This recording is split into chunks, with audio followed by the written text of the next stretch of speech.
Let me tell you something, right off the bat. No one warns you the real wars start after you come home. You know what I mean? Mark, they sold it. They sold our land. That's what my wife Elena said, her voice cracking through the static of a cheap satellite call, eyes red and haunted on that tiny screen. And there behind her, bright as a scarlet letter, was that orange foreclosure notice nailed across my granddad's old barn door like a public shaming. I didn't even believe her at first. Sold? While I was halfway around the world getting shot at for a country that can't even keep my land safe. You never think the worst gut punch will come with a laugh track. But in the video she sent, you can actually hear someone laughing. A woman, sharp and satisfied, like she just beat you at a game you didn't know you were playing. That was Karen Cromwell, president of the Willowbrook HOA. You know the type. Pearls, perfect hair, always a casserole for the church potluck. But behind the smile, she ran our neighborhood like a fiefdom. She showed up at our place, deed in hand, waving it like a first-place ribbon. This neighborhood deserves a better owner, someone who follows the rules. She said it with my boots still caked in Afghan sand. Meanwhile, back home, she was slicing up everything that made my life mine. The red barn, the mesquite pit where Granddad made Sunday brisket, the initials Elena and I carved in a cedar post out by the pond. That was our bloodline. She sold it like it was a used Ford. That was the moment I learned the meanest weapons don't carry rifles. They wear pearls, carry bylaws, and smile while they ruin you. My name's Mark Thomas, but in the Army, folks called me Tank. You don't get a name like that by folding. Karen didn't just pick me because I was gone. She had a system, targeting military families while we were deployed, burying us in fake fines, foreclosure notices timed just right so you wouldn't see them coming. Her board was full of cronies, people who nodded along while she stripped families bare. But she made a mistake. She thought I'd break. She thought Elena would crumble. She thought our land was hers for the taking. She was about to find out what happens when you push a soldier too far. Let me back up a sec, show you where this all started. See, my world growing up was sawdust, leather, smoke, my granddad's red barn. He built it with his own hands, wood darkened by 50 Texas summers. Henry Thomas was a surveyor and a soldier, quiet but stubborn as limestone. He fought in Korea, came home, poured everything into that 10-acre patch outside Austin.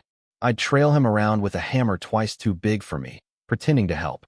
He'd ruffle my hair, mutter, "Land's honest. Son, people aren't. Always own what they can't see." Didn't get it then. Do now? Back in the 80s, developers wanted his land for Willowbrook, waving checks and promises. He sold some edge acres, gave them their suburb, but kept the heart, 10 acres, barn, pond, and most important, all the mineral and water rights. Folks laughed, called him old-fashioned, but he saw the droughts coming. That deed he signed, the one with his neat engineer script, turned out to be his shield. He died fixing fence posts, and I swore over his grave to keep the land safe. When I was called overseas, Elena stayed, keeping the place alive. But the HOA came for her. Every letter was a bullet, every fine a trigger squeeze. They called our pond a hazard, fined her for the color of a barn door that had been red since Eisenhower. She fought back, binders of proof, county records, photos, but Karen's board just laughed. They thought they could grind her down. They didn't know my wife. When Karen sold the place from under us while I was getting shot at overseas, it wasn't about grass or paint. It was erasing legacy, trying to wipe out every memory my granddad built. That's one thing you don't do in Texas. You don't spit on a soldier's grave. The HOA is supposed to keep things tidy, but in the wrong hands, it's a weapon. Karen wielded it like a pro. It started with a letter about weeds, then a fine for a fence older than the subdivision. When Elena called, crying over the third notice, for the barn door, I almost laughed. "The door?" I asked. "Yeah," she said. "It's not on the approved color palette. 60 years red, now it's a crime. Week after week, new fees, $50, $100, grass too long, grass too green, improper storage. Death by paperwork." Elena dressed up, spoke at meetings, laid out proof. Karen just smiled, waved at her puppets, and the fine stood. I realized Karen didn't care about rules, she cared about power. And her favorite prey? Deployed soldiers, protected by federal law. Except Karen always found a loophole. Fines stacked up, letters sent to empty mailboxes. Foreclosures started when nobody was home to fight back. We weren't the first. A Marine captain lost his place after missing a hearing while in Afghanistan. An Air Force tech sergeant came home to find his condo auctioned off for unapproved landscaping. Karen's line was always the same: for the good of the community. But this time, she picked the wrong fight. $847 in fines. That's all. But with threats, legal fees, and foreclosure while I was overseas, they auctioned our place, transferred the deed to Cromwell Holdings, a shell company Karen ran. What she didn't know? My granddad left me the mineral rights. She bought the land, but not what ran beneath it. From that moment, it wasn't about money. It was war. The day the orange notice went up, the storm clouds rolled in, real and metaphorical. Elena set up a call with an investigator from the Attorney General's office, Daniel Miller. He listened, tired but sharp, as Elena and I laid out the pattern. Bogus fines, foreclosure time during deployment, the shell company. We need more than suspicious fines, he said.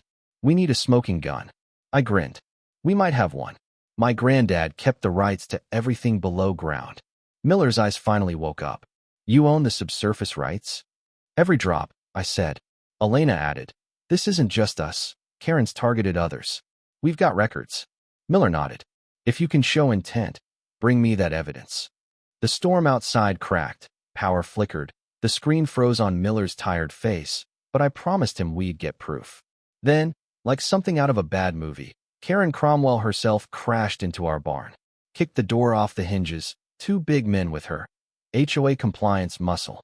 She tried to rattle us, accused us of assault, had deputies come cuff me, but Elena had video. Showed the truth, the forced entry, her boys planting evidence in our truck. Even Freddie, our neighbor and secret weapon, ex-DJ, ham radio operator, the loudest voice on any porch, blasted the play-by-play for every neighbor to hear. What Karen didn't count on was the community turning. She sent her muscle to plant drugs in Elena's truck, caught in 4K by our drone, Scout, broadcast by Freddie over every ham radio on the street. When they tried to block the road, neighbors tuned in, porch lights blazing like a signal fire. The kicker? That night, in a wild Texas storm, Karen's own treasurer, David Chun, nearly drowned in a flash flood. I dragged him out, soldier's instinct. He shoved a zip drive in my hand, voice shaking, the real ledger. Please. Inside. Meticulous records of Karen's fraud, fines, payoffs, kickbacks, evidence of crimes against a half-dozen military families. She'd even filed a lien against my granddad's land days after his funeral. That was predation, not negligence. Elena and I spent the night assembling evidence: fraud, forgery, conspiracy. But the best part? In that old deed, in a sliver of survey line overlooked for decades, sat the HOA's precious pool and gatehouse, built on our land, not theirs. Suddenly, everything Karen owned was on sand. We sent the file to Miller, to the JAG, to a local reporter. The storm eased just before dawn, headlights rolling up the drive. Marshals, sheriff's cruisers, the real cavalry. They swept aside Karen's blockade, took her and her board down in front of every neighbor she'd bullied. When she tried to run, her SUV landed nose first in the mud. Pearls, cardigan, all of it, dragged out in cuffs, mascara running, the queen finally dethroned. The next week's blurred. News vans, hearings, depositions. Karen's empire crumbled fast. Her cronies quit. Her treasurer flipped. She took a plea deal for wire fraud, mail fraud, conspiracy, and more.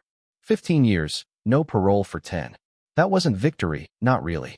Willowbrook was scarred. Neighbors fined into silence, trust gone. So we rebuilt. The county held a new election on my lawn, no more gatehouse. Colonel Jerry, Vietnam vet, was elected president. I got talked into VP, Elena's steady hand on my arm. The rest of the board, just regular folks tired of living scared. We rewrote the bylaws around the fire pit. Out went the petty rules, in came transparency and term limits. I could have kicked the HOA off my land. Legally, I owned the pool and gatehouse, but I offered a lease. 99 years, $1 a year. Not revenge. Just a reminder. This place belonged to its people now. Operation Homestead was born. The barn became our new town hall. Vets using it for VA forms. Elena running a tutoring loft. Freddie teaching radio. It was healing, not war. Some evenings, I'd sit out on the porch, Elena's hand in mine, watching the sun go down. Kids laughing, fireflies flickering, neighbors swapping stories instead of threats. That's when I knew we hadn't just beaten a bully. We'd found our community again. You know, Karen never got it. She thought you could rule a place with rules and fear, but real power? That's built on trust and sweat and showing up for each other. I kept my granddad's deed on the mantle, a compass for every hard day. Some nights, a neighbor kid would bring me a crayon drawing of the barn, flags waving, soldiers standing guard, the word home scrawled underneath. That's what this fight was about. People ask if I regret it, the danger, the sleepless nights, the scars. Not a chance. Some battles find you, and when they do, you either stand your ground or you lose everything worth living for. I stood my ground. We stood together, and in the end, the bully lost, and Willowbrook belonged to its people again. So, let's talk about right and wrong, justice and revenge, because this wasn't just my war. It was every neighbor's. Some folks say you can't fight City Hall or the HOA. I say, maybe you just need the right people, the right evidence, the right stubbornness. So what do you think? Was I right to fight? Was Karen always a villain? Or did power make her one? Does a community deserve a second chance after being complicit? Tell me your take, because out here, the conversation matters as much as the victory. That's how we keep home, home.